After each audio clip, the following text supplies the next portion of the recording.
Subject science, class 5th, chapter 4, the brain and the senses. हमने part 1 में जाना था कि the brain is a delicate organ protected by the bones of the skull.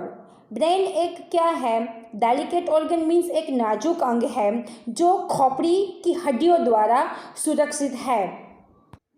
फिर हमने cerebrum के बारे में जाना था कि the largest and the most important of this is the cerebrum. Brain में मैनी पार्ट्स है, लेकिन इसमें से सबसे बड़ा और सबसे महत्वपूर्ण जो है वो है सेरेब्रम। नेक्स्ट हमने नर्व्स के बारे में जाना था। उसमें हमने sensory nerves and motor nerves के बारे में जाना था कि सेंसरी नर्व्स वो है कि the ones that carry messages to the brain or spinal cord are called sensory nerves. Brain and spinal cord तक मैसेजेस ले जाने वाले को सेंसरी नर्व्स कहा जाता है। फिर हमने मोटर नर्व्स के बारे में जाना था कि the ones that carry messages from the brain और spinal cord are called motor nerves. Brain या स्पाइनल कॉर्ड से संदेश ले जाने वाले को मोटर नर्व्स कहा जाता है। नेक्स्ट हमने द स्पाइनल कॉर्ड के बारे में जाना था कि the spinal cord is a bunch of nerves running through the spine. Spinal cord जो है वो स्पाइन के माध्यम से चलने वाली नसों का एक गुच्छा है। It acts as an assistance to the brain. यह ब्रेन के सहायक के रूप में कार्य करता है। नेक्स्ट हमने द सेंस ऑर्गन्स में द आइज के बारे में जाना था।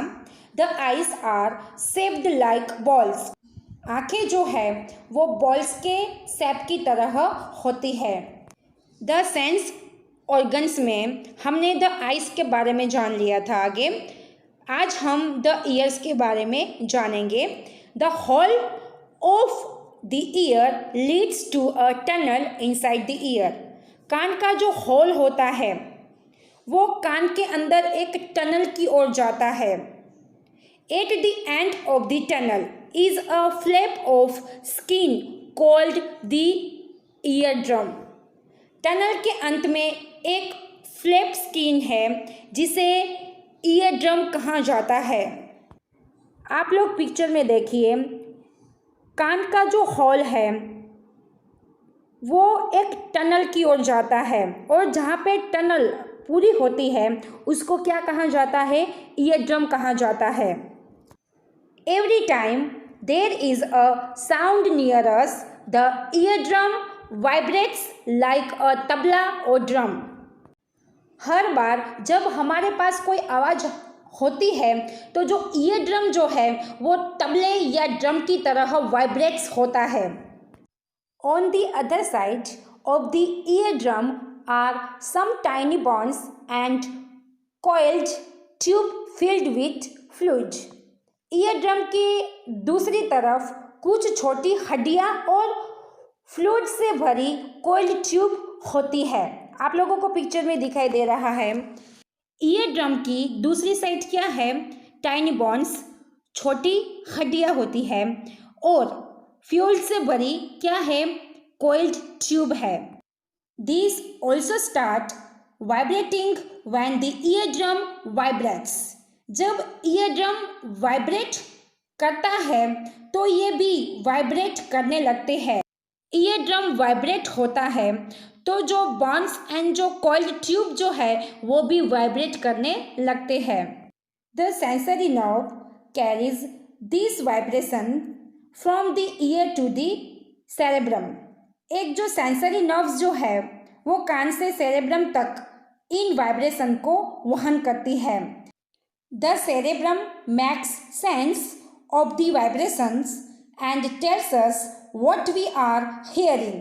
सेरेब्रम जो है वो वाइब्रेशन की भावना जो है वो पैदा करता है और हमें बताता है कि हम क्या सुन रहे हैं। Next the nose. Special nerve cells inside the nose help us smell. नाक के अंदर जो स्पेशल नर्व सेल्स जो है वो हमें सूंघने में मदद करती है। Actually each sense organ has its on special nerve cells called receptors. Actually प्रत्येक सेंस ऑर्गन्स जो है उनकी अपनी स्पेशल नर्व सेल्स होती है जिन्हें रिसेप्टर्स कहा जाता है। The smell receptors are present on the roof of the nose. Smell receptors जो है वो नाक की रूप पर मौजूद है। They pick up smells from the air that enters the nose. वे हवा से स्मेल को पिकअप मीन्स उठाते हैं जो नाक में प्रवेश करती है। Then they send messages to the brain which help us make out different smells. फिर जो स्मेल रिसेप्टर्स जो है वो ब्रेन को संदेश भेजते हैं जो हमें अलग अलग स्मेल्स देने में मदद करता है। When the nose is blocked with a cold, not much air enters it. जब नाक कोल्ड मीन्स ठंड से, ब्लॉक्ड मीन्स बंद हो जाता है तो बहुत अधिक हवा इसमें प्रवेश नहीं करती है। So the smell receptors can not pick up smells. तब स्मेल रिसेप्टर्स जो है वो स्मेल को पिकअप नहीं कर सकती है। That is why food seems flavourless when you have a cold. यही कारण है कि जब आपको जुकाम होता है तो खाना बहुत ही कम स्वाद वाला लगता है। You know already that taste has a lot to do with smell. आप पहले से ही जानते हैं कि टेस्ट का स्मेल के साथ बहुत कुछ है। मीन्स अगर खाने की जो स्मेल है वो अच्छी होगी तो उनका टेस्ट भी अच्छा ही होगा। Next, the tongue. Different areas of the tongue are sensitive to different tastes. जीभ के जो अलग अलग एरियाज जो है वो अलग अलग टेस्टिस के प्रति सेंसिटिव होते हैं। आप लोग पिक्चर को देखिए, जो टंग का पिक्चर है, टंग में जो आगे वाला जो एरिया है जो स्वीट है, मीन्स हम कोई भी मीठी चीज़ को खाएंगे तो हमें इस एरिया से पता चलेगा कि ये चीज़ कैसी है, मीठी है। नेक्स्ट जो एरिया है वो है सॉल्टी, मीन्स नमक वाला जो होता है वो कोई भी खाना, हम कोई भी खाना सॉल्टी खाएंगे तो हमें इस एरिया से पता चलेगा कि ये खाना जो है वो सॉल्टी है। नेक्स्ट जो एरिया है वो है सोर। सोर मीन्स खट्टा।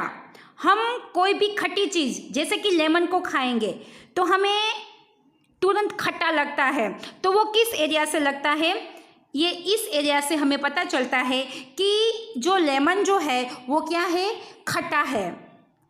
Next, bitter. बिटर मीन्स कड़वा। जैसे कि हम कोई कड़वी चीज़ खाएंगे, करेले को खाएंगे, करेला क्या होता है, कड़वा होता है। अगर हम करेले को खाएंगे तो हमें वो कड़वा होता है, वो हमें कैसे पता चलेगा, जो बिटर वाला जो एरिया है उस एरिया से हमें पता चलेगा कि करेला जो है वो कड़वा होता है। नीचे आप लोगों को एक एक्टिविटी दी गई है जिसमें एक कप में आप लोगों को लेमन लेना है, दूसरे कप में आप लोगों को कॉफ़ी के साथ पानी को मिक्स करना है, तीसरे कप में आप लोगों को शुगर के साथ पानी को मिक्स करना है और फोर्थ कप में आप लोगों को सॉल्ट के साथ पानी को मिक्स करना है। फिर आप लोगों को 1 बाय 1 एक एक कप में जो आप लोगों ने चीज़ डाली वो 1 बाय 1 आप लोगों को टेस्ट करना है। तो उनका जो टेस्ट जो है वो आपको टंग के अलग अलग एरिया से पता चलेगा। Next, the skin. The skin has receptors for touch, pain, temperature and so on. Skin जो है मीन्स त्वचा, वो टच मीन्स स्पर्श, पेन मीन्स दर्द, टेम्परेचर मीन्स तापमान आदि के लिए त्वचा में रिसेप्टर्स होते हैं। Some parts of the skin have a greater number of receptors. त्वचा के कुछ हिस्सों में रिसेप्टर्स की संख्या अधिक होती है। This parts are more sensitive. ये भाग अधिक सेंसिटिव होते हैं। The finger tips and lips are the most sensitive parts of the skin. Finger tips and lips जो है वो स्किन के सबसे सेंसिटिव पार्ट्स है। Sensory nerves carry messages from the receptors in the skin to the brain. Sensory nerves जो है वो skin के अंदर जो रिसेप्टर्स जो है उनके माध्यम से ब्रेन तक मैसेजेस ले जाती है। यहाँ हमारा चैप्टर 4 पूरा होता है।